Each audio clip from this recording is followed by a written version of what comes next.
Hello guys, and welcome to part 2 of our survival build series, and we're here in our village, which is booming with new villagers. I brought them in from the neighboring village, which is just 100 blocks away by rail, and now the village is booming with villagers. So the plan for today is to get this village some protection from the raids and the pillagers who are trying to kill our newly acquired villagers. So this is the wall we're gonna build around our village. It's gonna expand around the whole perimeter of the town with this design, which is just cobblestone base and wood, spruce wood and spruce log, and fence on top of that to make it look like the wall had some spikes. So now you can see we have expanded our wall around the entirety of the village, or the cobblestone base, and it's just putting in the logs and the planks that are left. And as a testimony to how booming the village is, just look at the amount of iron golems that have spawned. I think it's 5 or 6 that have spawned now in the last couple of Minecraft days. I'm not quite sure. And as I'm finishing off this wall, I'm just going to show you the technique. It's just logs and planks on top of each other, and then we expand them further up in a random pattern which simulates real logs and real planks stacked upon each other. And when we're done with that, we're just gonna plonk in the fence posts, and then it's done. It's that easy to build a realistic and cool looking wall in Minecraft to protect your village from the pillagers and the raids which are gonna hit them. And here is the finished wall. The wall needs an entrance, and I'm now going to talk you through how I've built this gatehouse. The footage is sped up, so if you want to follow block by block, just slow it down. So at the bottom we have 2 bases of cobblestone, which is 3 by 3 and 3 blocks apart.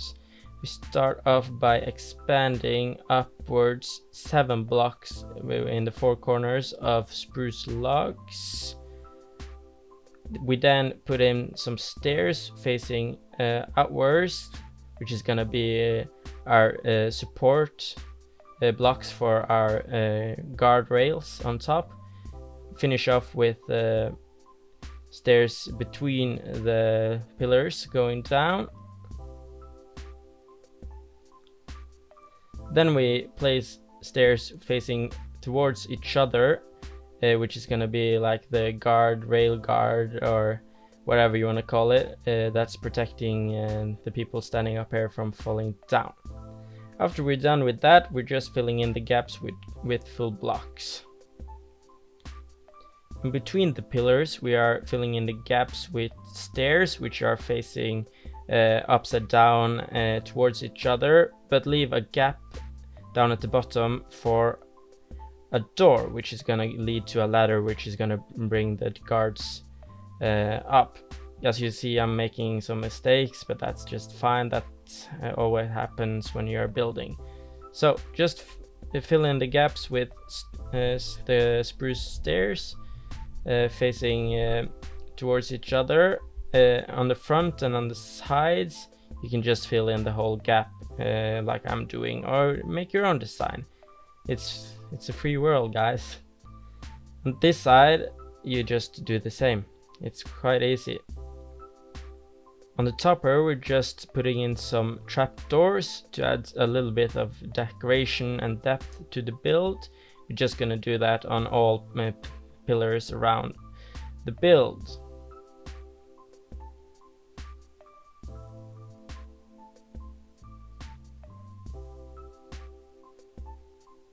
On the downside, we're just placing in some fence posts, which are just gonna add a little bit more depth and decoration to a build which is kind of flat. And by adding the trapdoors and the fence posts, you just make the build pop a little bit more.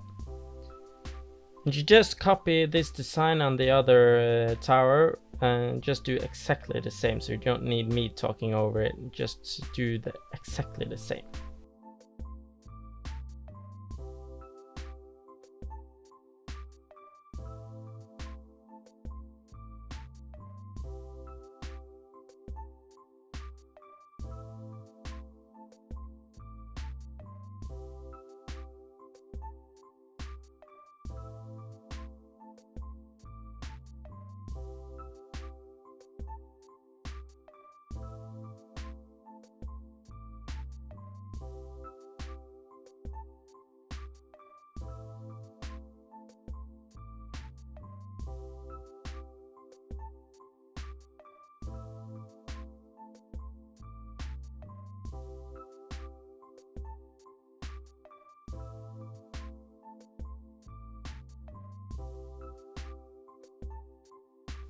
And now we're gonna work on the part which is connecting the two towers, the part where you can walk between them, and just a gate. So we start off by placing upside down stairs and right side up stairs on top of those, and fill in the gaps with full blocks like this.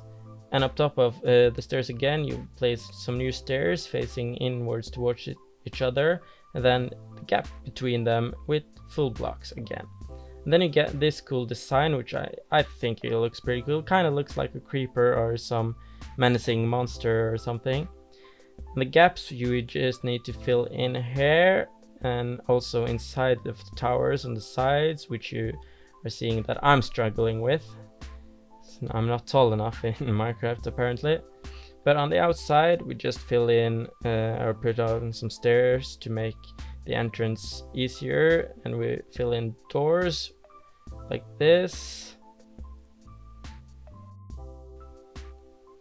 We need some ladders on the inside to make our way up to the top, and just copying that on both sides. On the gap here, we're just gonna fill it in with some stairs at the bottom like that. And the open space here, we just put in some planks all the way up.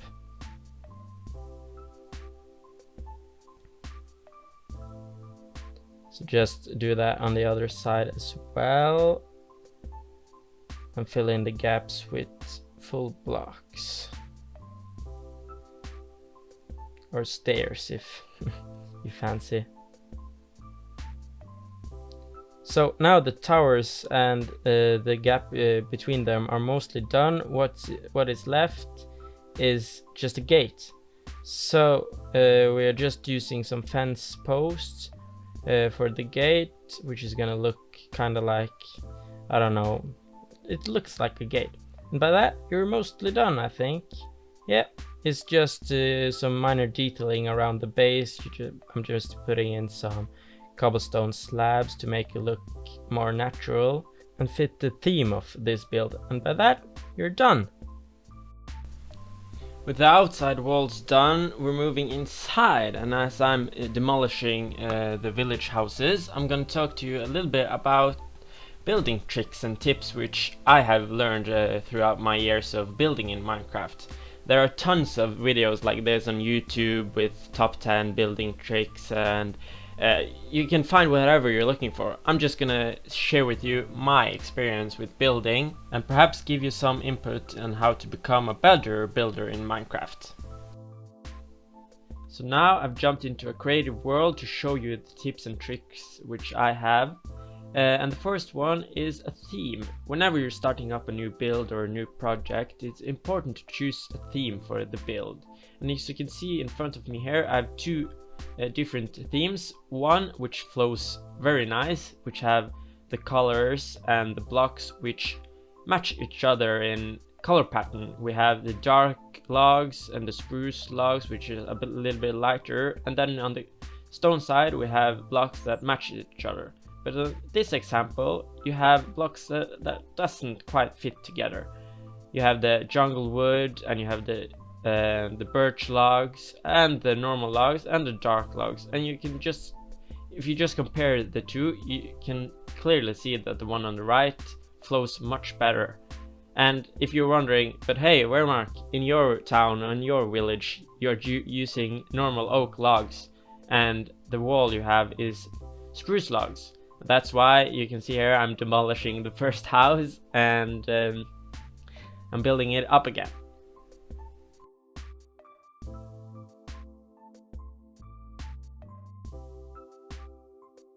Number 2 is shape. The shape of your house is quite important to make your house look more natural. On the right side here we have just a square box with no shape whatsoever, and on the left side we have a house which is full of shapes. It has things sticking out, and it makes your house look more natural. But then you can say, but Weremark, your houses on your world is just squares. And I can say, yes, I'm gonna add some more shape to them later, But I could also say that you have the upper levels sticking out the block, which gives the house some shape at least. Number 3 is decoration. Decoration is a quite important part of any house. It makes your house look nice and beautiful. But it's different types of decoration. You have on the right here, you have a quite simple decoration type, which is what I'm fond of using. On the left side, you have a quite advanced decoration styles, which utilizes slabs and stairs and trapdoors and a green block behind. I think it's clay behind, and it's 2 different styles. You can choose one or the other. I prefer the more simple one, but you can choose this one as well. Number 4 is texture. Texture is important. As you can see on the right side here, we have a wall which is just stone bricks, but on the left side we have a wall which uses many types of blocks. We have stone bricks, mossy stone bricks, andesite, and that just makes the wall look more natural. In the real world, you won't find a wall which is spammed with different kinds of textures, but in Minecraft it just makes the wall pop. You can also utilize stairs upside down or right side up to give the build some depth. Number 5 is trees. Trees in Minecraft look like this, not like a tree at all. As you can see behind us, it's custom trees in this world, and here is a custom oak tree which I just built. It just looks so much more natural, and if you have one of those in your world, it will truly make your world pop. Number 6 I have called life. This is just small decorations which you can put inside your world to make your world come alive, like wheelbarrows or fire pits or lampposts. These are just examples of some things you can put in your world to make your world come alive. You can use whatever decoration types you want. If it's carts or any other thing, you can just put inside your world to make your world feel alive and lived in. Number 7 is paths. Paths are also an essential addition to your world to make your world more lived in. But there are plenty of ways to do paths. Here you can see 2. On the right side we have just a simple gravel path, which is just in a straight line, and then a diagonal line and a straight line again. But we can do better.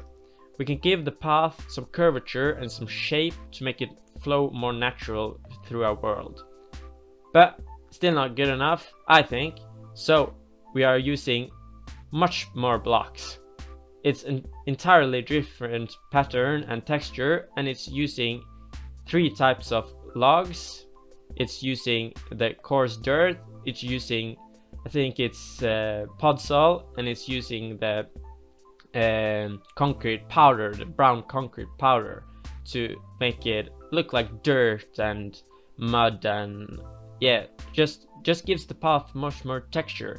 And if you compare it to the 2 others, it's easy to see which path would fit more in our world.